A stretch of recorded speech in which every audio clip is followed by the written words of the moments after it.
This is Twit.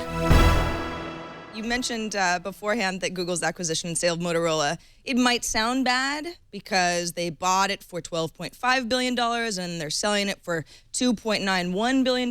But what Google sold to Lenovo is a subset of what they purchased. So for starters, Google sold Motorola Home, the TV set-top box business, for $2.6 billion to a company called Aris a little over a year ago. Google also kept around 15,000 patents. Remember that acquisition was originally viewed as mostly about patents. And finally, Google is keeping Motorola's Advanced Research and Development Group, headed by former DARPA head Regina Dugan, who is working on the Project Ara, which is a modular smartphone handset, electronic tattoos. I'm kind of excited about the idea of that, microchip pills, and other projects. Yeah, this is a fascinating aspect of this story that's been underplayed, which is all the things that Google kept. And, you know, primary among these is the patents. When they first bought Motorola, everybody said it was all about the patents, and of course they've gotten a lot of miles out of that. Ina, what do you think about the value of these patents? Do we have any sense of which patents Google kept and which ones they license, and to what extent they're going to be cross-licensing these patents? Well, I would assume, again, they didn't specify, but I would assume that most of the patents that Lenovo got, around 2,000 in all, were the patents that were directly related to handset technology, particularly around designs for particular phones. Again, just speculation. But importantly, as you point out, there is a cross-licensing deal. They did mention that on the call. So presumably both Google and Lenovo will have access to the patents they need in the long term to keep their businesses going.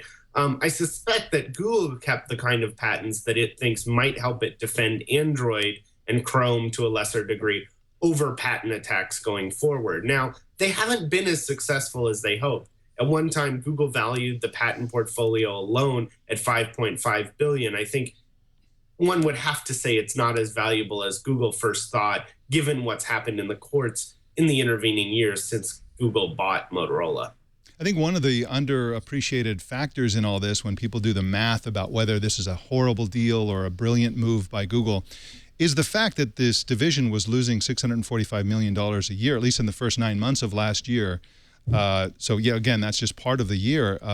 And so it was likely to continue losing money. It appeared to be that Google's strategy was to eliminate a whole bunch of products, focus very strongly on the Moto X and Moto G lines, to a lesser extent the Droid lines, and then grow those into market share leaders, kind of a Apple strategy of having a fewer number of products that are very popular. So to what extent do you think this helps Google to stop losing money? Well, I don't think the cash losses were the biggest factor for Google. I mean, it was losing money. They certainly had made the kind of changes to pare those losses. I mean, Motorola that they sold to Lenovo is a drastically smaller and different company than the one they bought 2 years ago.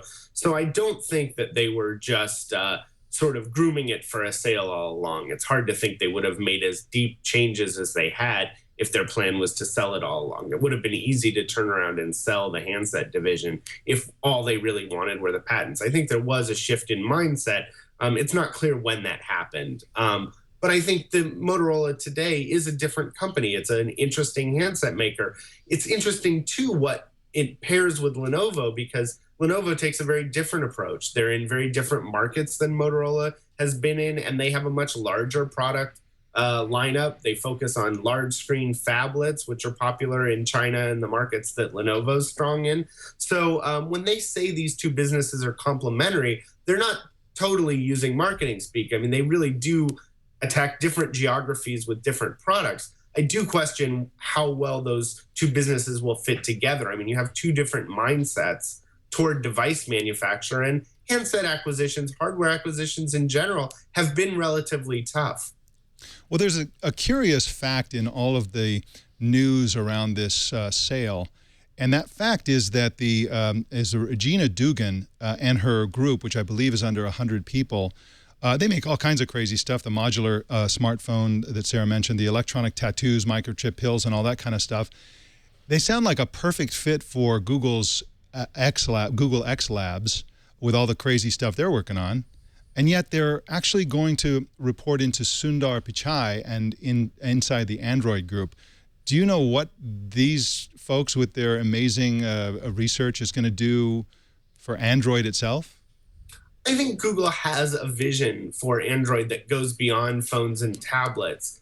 And I think the unit that Regina leads has always sort of been tasked with making sure that somebody was really looking at where can Android go down the road. And Google has always had access to the kinds of R&D resources that hardware makers don't. I mean, they have small margins and they can only spend a limited amount of money looking at crazy future stuff. And I think it is important to Google that somebody look at what does the future look like. And I think even in Google's approach to Motorola, they were really trying to figure out what markets aren't being served. And I think had they kept Motorola, the focus probably would have evolved to being a sort of trailblazer rather than a market share leader. I think by keeping that unit within Android, it sort of sends where they want to put that investment. And I think it's other places that Android can go. I think they feel like the phone and tablet markets are pretty well served. I think anyone would say lots of people are making interesting hardware around Android. I think the question is, can it, be a factor in the home? Can it be in other places? And I think that's an area where Google still sees some benefit in investing in some primary research. I also wonder whether Google is going to get into the sort of Intel approach with Android and come out with reference designs, basically products that are designed to lead the industry and show other companies what they could build, specifically around the modular handset. Do you think that's possible, and do you think we'll ever see a modular handset like the Aura?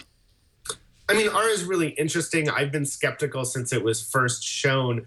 If you look at the process of what it takes to get a handset approved, not just by national regulators, but also by carriers, it's a long process.